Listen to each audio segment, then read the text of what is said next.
There are mounting calls this weekend for a full inquiry along the lines of the Leveson inquiry into Britain's banking culture. The revelation that the bank's internal lending rates have been manipulated, coupled with a new mis-selling scandal yesterday, has left the reputation of banks in the mire. But is our legal system set up to punish those who have abused our banking system? Well, joining us now from his constituency in North Wales is the Conservative MP Guto Bebb, who's brought the mis-selling problem to the attention of the House of Commons last week. Also with me here in the studio are the barrister Edward Cumming, who's represented many businesses in cases against banks, and Andrew Candy, who owns a design company. Hello to you all. Good morning. Andrew, let's start with you. I said you own a company. Yes. You have you're here because you have had problems. What's your experience? We've progressed the complaint against HSBC since 2009, mis-selling of a mortgage, a swap on a mortgage. And we've gone through the process of complaining to the bank, complaining to the Ombudsman, and been totally refused any acceptance of our complaints. We've joined together with the Bully Banks team to bring that forward. Bully Banks is a group that have it's a campaign group of over 300, 400 businesses that have been brought together to actually sort of raise this issue, and have got support from Guto and other MPs to bring this forward. How badly did it affect your business? I'm disastrous. assuming your business is still running. Effectively, we've got possibly 3-4 months more trading before the effects of the swap on our business and the requirements of that will take us out into insolvency. So, are you optimistic for the future, or are you resigned to it We're being pleased that very the hard? FSA have come out and actually acknowledged that the banks have missold these products, but we have very, very serious concerns about the processes that the FSA are putting in place to actually assess moving forwards the extent of that amongst 28,000 small businesses. And that presumably this is something that you have heard time and time again. Absolutely. I mean, I would give a cautious welcome to the FSA update from yesterday, but only a cautious welcome. It seems to me that, as with many of these things, the devil's very much in the detail. It appears that there's been an acknowledgement that some interest rate derivative products have been missold. But Bob Diamond, I think, at the Barclays AGM this year, had already acknowledged in some cases they were missold. What the thousands of customers who've already bought them want to know is the bank going to acknowledge they were missold in my case? What financial compensation, if any, am I going to get? How long is the process going to take? Because my big concern is in this document we saw yesterday, there's no update at all, or no suggestion at all as to how long it will run for. Any civil claim in the court becomes time barred after 6 years. The document says the majority of these were sold between 05 and 08, which means they're running out of time from last year through to 2014. And my concern is customers could think, well, I can get redress through the scheme that's set up, but if it doesn't deliver what they're hoping it will deliver, and there seem to be some gaps that mean it's hard to work out, that they're out of time. So are you thinking that companies like Andrews should be looking now at maybe initiating action through the courts just in case whatever comes out from the FSA is not adequate? You've got to judge everything on a case-by-case basis. Yeah. I should be clear about that. But I think there's a great risk that if they don't look into it now and don't look now to protect themselves, they could find themselves out of time in the future. And to that end, it's regrettable that there was a hint at the end of this document that people don't need to think about looking to get advice from law firms. Now, you're not going to hear a lawyer say don't go to law firms, but in this case, I think small businesses should be very careful about sitting back and assuming this is going to be a panacea for them. Very interesting. So, as I mentioned, you brought this to the attention of the Commons. How difficult has it been for you to get this into the public domain? As we heard from Andrew, you've been fighting this for a long time. Well, yes, I first became aware of the issue when the constituents came to see me last November, and I think I raised the issue for the first time in the House of Commons in January. I wrote to the Treasury and I wrote to the FSA, and on both occasions I was told basically that there was no issue. But we persevered, and slowly but surely a number of MPs also came out and said that they had similar experiences, and the support of Bully Banks and the FSB has been key in highlighting the fact that we're not talking about a small number of mis-sold policies, but actually several thousand. And as a result, obviously we had a very good debate in Parliament last Thursday. And so therefore I am cautiously welcoming the announcement by the FSA, but I do share the concerns which have been highlighted by your other guests. Gatto, are you in the public inquiry view, or do you think that there are other ways that this should be dealt with? Well, I think there is a need to look very carefully at the way the banks have been behaving over the past few years, not in only in relation to the mis-selling of interest rate swaps, but in general terms as well.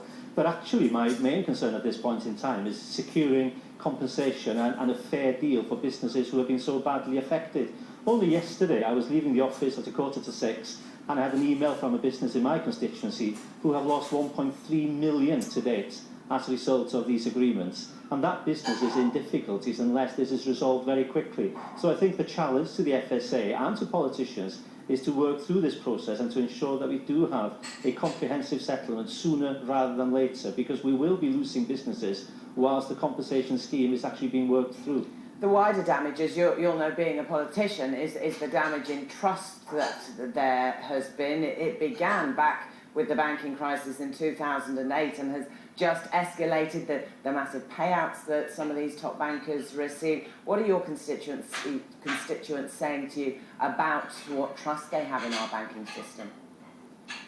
Well, I think it's fair to say that bankers are probably less popular than politicians at this point in time, and that's saying a lot. I think people do feel that the banks who they trusted, and in many cases banks that they've been having a relationship with for the past 35 years, these businesses and individuals felt that they could trust their bank manager to do the best for them. And to find situations in which the banks were clearly selling policies in order to gain financially for themselves at the expense of customers who thought that they had a long-standing relationship, that has been seriously damaging to the relationship that people have with their banks and to the standing of banks within the business community and the wider community. And that is obviously a great risk to the UK economy, because frankly we do need the banks to be supporting businesses and individuals if we're going to get out of this economic crisis. So it is a very serious issue and we do need to look into it very carefully. Let's come back to Barrister Edward Cumming. In any legal cases, will history be taken into account? Because this has been a culmination, hasn't it? And I know, obviously, the law doesn't go into trust in terms of public trust against a corporation, but in the FSA's remit, it will have to go back and look at those issues in history. Yes, I mean, every case has to be judged on its own facts, and as a barrister I can't talk about specific cases that I'm involved in, but it's fair to say that the more concern there is amongst the public, then I think the more bodies like the FSA are going to have to look into this and make sure solutions are found, because this compromise, which I think is what it is, isn't going to give solutions in all the cases, and then people are going to have to turn to courts. Is our regulatory system as vigorous as other countries, the States, for example? I think the structure can be, but I don't think practically it always has been. I understand that in the SFO there's been a policy in the past to effectively make companies own up, pay up, and then move on. But I think in the future we've got to make sure there's a credible deterrent, because the people involved in this are used to taking risks and weighing up the costs of risks and the potential benefits every day. And if they don't see that there's going to be public enforcement in the way that perhaps there might be in the States, that's an extra reason why they might think they can get away with it.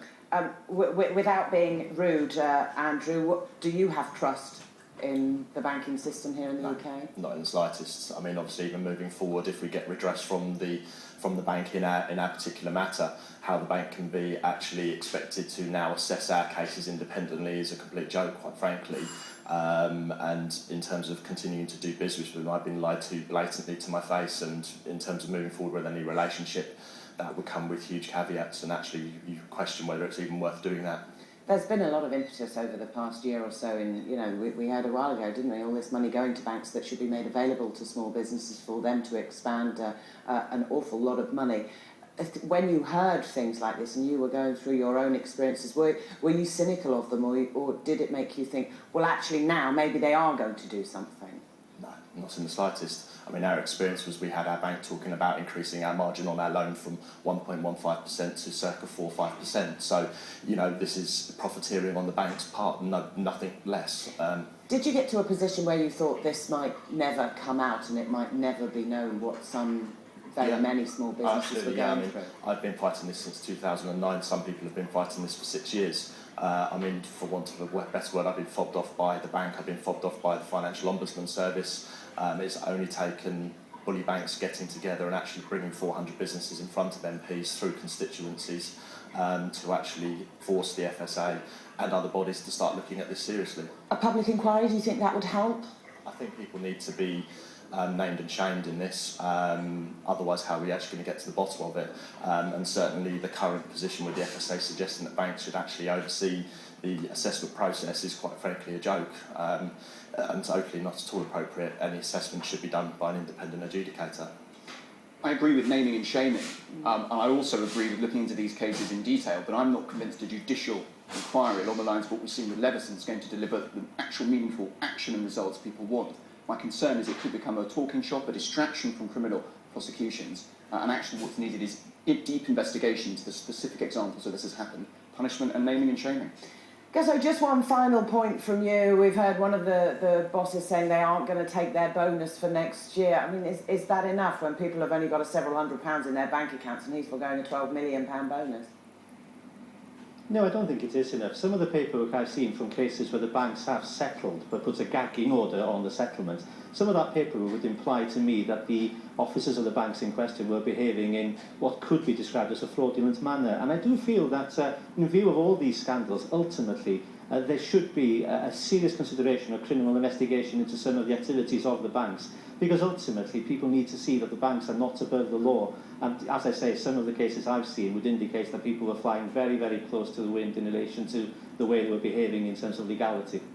MP Gatto-Bebb, thanks very much. One final word then from Andrew. Do you have any optimism now for the future?